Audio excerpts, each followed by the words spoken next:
Here's a brutal truth nobody likes to admit. If money habits were genetic, rich kids would be born with platinum credit cards. But they're not. They're taught. Silently, casually, every single day. By the end of this video, I'm breaking down 10 habits the rich teach their kids subconsciously. Habits that quietly separate people who struggle forever from people who seem to just get money. And the craziest part? Most rich parents never sit their kids down and say, "Here's how money works." Instead, they teach wealth without saying a word. And if you didn't grow up around it, congratulations. You were playing Monopoly while they were playing chess. No fluff, no fairy tales, just uncomfortable truth. Let's start with the one that messes people up for life.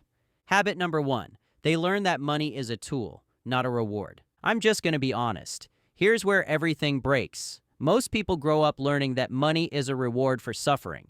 You work hard, you're tired, you deserve to spend. That's how average households treat money, like emotional compensation. But rich kids, they learn something completely different without anyone explaining it. They watch their parents use money like a toolbox, not a trophy shelf.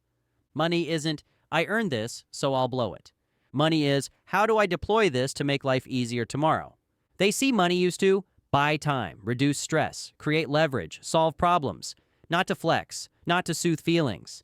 And that lesson sinks in early. Money doesn't mean success. What you do with money does. That's why rich kids don't get emotional about spending, because emotions are expensive.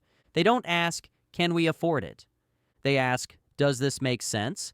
That shift alone changes your entire financial trajectory. But here's where it gets dangerous, because once you see money as a tool, you stop trying to look rich, which leads us straight into habit number 2. Habit number 2. They learn that looking rich is a losing game. Rich kids grow up watching something weird, and this is a point I've been wanting to tell you. Basically, their parents can afford almost anything and still don't buy most of it. No flashy cars, just because, no impulse luxury purchases, no chasing status for attention. And nobody explains why, it's just normal. Meanwhile, most people grow up thinking new car equals success. Designer clothes equals winning. Expensive lifestyle equals proof. But rich kids learn early that looking rich is usually how people stay broke. They see adults with money who drive paid-off cars, wear boring clothes, avoid lifestyle inflation, not because they're cheap, but because flexing is inefficient. And efficiency is a religion in wealthy households. They don't spend money to impress people who don't pay their bills. So when rich kids grow up, they don't feel pressure to prove anything. They already know status is fake math. That's why quiet wealth always wins. And once you stop chasing appearances, you start learning the real game behind money. Which brings us to habit number 3. The one schools never teach. Habit number 3. They learn how money moves, not just how to earn it. Here's the scam most people never realize they're in. You're taught to focus on earning money. Get the job, get the raise, work harder. But rich kids, they grow up seeing money move. They overhear conversations about investments, businesses, taxes, assets, ownership. Even if they don't understand it yet, the exposure wires their brain differently. Money isn't static. Money flows. And rich kids learn early that the person who controls the flow wins. They don't think in paychecks. They think in systems. They don't ask, "How much does this pay?" They ask, "How does this scale?" That's why they naturally gravitate toward ownership later in life. Not because they're smarter, but because it feels familiar. They've been watching the movie since childhood. Before we continue, just know that what rich people teach their kids is just a glimpse of what you can achieve. This channel is dedicated to providing you the tools you need to ultimately live a life of financial freedom. That's why it's a must that you watch our recent videos, and as always, make sure to subscribe to the channel. But anyways, knowing how money moves is useless if you panic every time things get uncomfortable, which is why rich kids are trained quietly to handle risk. Habit number 4. They learn that risk is normal, not scary. Here's the difference between broke fear and wealthy confidence. Most people are raised to avoid risk at all costs. Play it safe. Don't mess up. Get something secure. Rich kids? They grow up watching risk managed, not feared. They see businesses fail and recover. They see investments go down and bounce back. They see setbacks treated like data, not disasters. Nobody panics. Nobody loses their identity. Life keeps moving. So rich kids don't associate risk with danger. They associate it with learning. They don't freeze when things go wrong. They adjust. That's why later in life, when opportunity shows up wrapped in uncertainty, they step forward, while everyone else hesitates. Fear is expensive. Comfort is costly. And once you're not afraid of risk, you stop worshiping jobs like they're sacred, which brings us to a habit that quietly rewires how kids view work. Habit number 5. They learn that jobs are options, not identities. This one hurts because let's just be real. Most people grow up believing their job is who they are. What do you do? Becomes the entire identity. But rich kids grow up watching adults who have multiple income streams, own things, change roles fluidly. Jobs aren't sacred. They're tools, temporary agreements. That's why rich kids don't panic when industries shift. They don't cling to titles. They don't confuse stability with safety. They learn early that skills matter more than positions.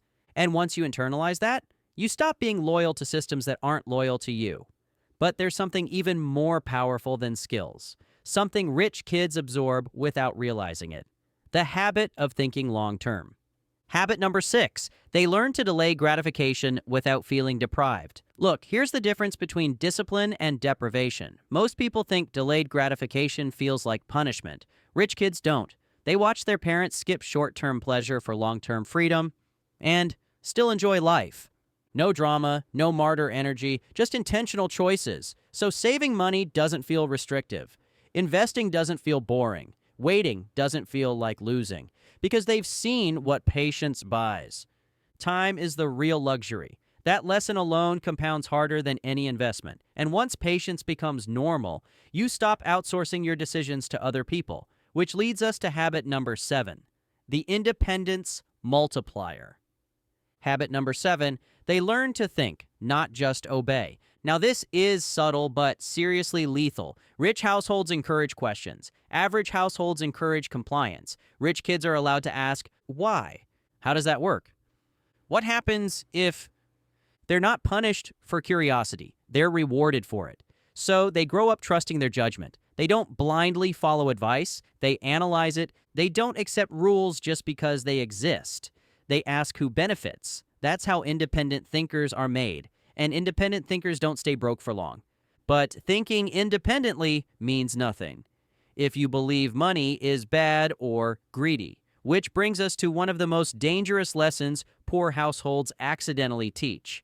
Habit number 8, they never learn to hate money. Now stop and really think about what I just said. Rich kids are never taught to resent wealth. No, money changes people. No, rich people are evil. No guilt for wanting more. They grow up seeing money as neutral, powerful, but neutral. So when they succeed, they don't sabotage themselves with shame. They don't feel guilty for wanting comfort. They don't apologize for ambition. They understand that money amplifies who you already are. That belief alone unlocks growth most people block themselves from. And when you don't hate money, you stop fearing responsibility, which leads perfectly into habit number 9. Habit number 9, they learn ownership early. Even in small ways. Rich kids are given responsibility early, not pressure. Ownership. They manage allowances. They make decisions. They experience consequences. So by adulthood, accountability feels normal. They don't blame the system. They don't wait to be rescued. They take control. And ownership, that's the foundation of wealth. Which brings us to the final habit, the one that ties everything together. Habit number 10. They grow up around possibility, not limitation. Now brace yourself, because this one is the silent cheat code. Not money, not connections, not privilege. Possibility. Rich kids don't grow up hearing, that's unrealistic. They don't hear, people like us don't do that. They don't hear, be grateful and don't ask for more. Instead, they hear things like, let's figure it out. That could work.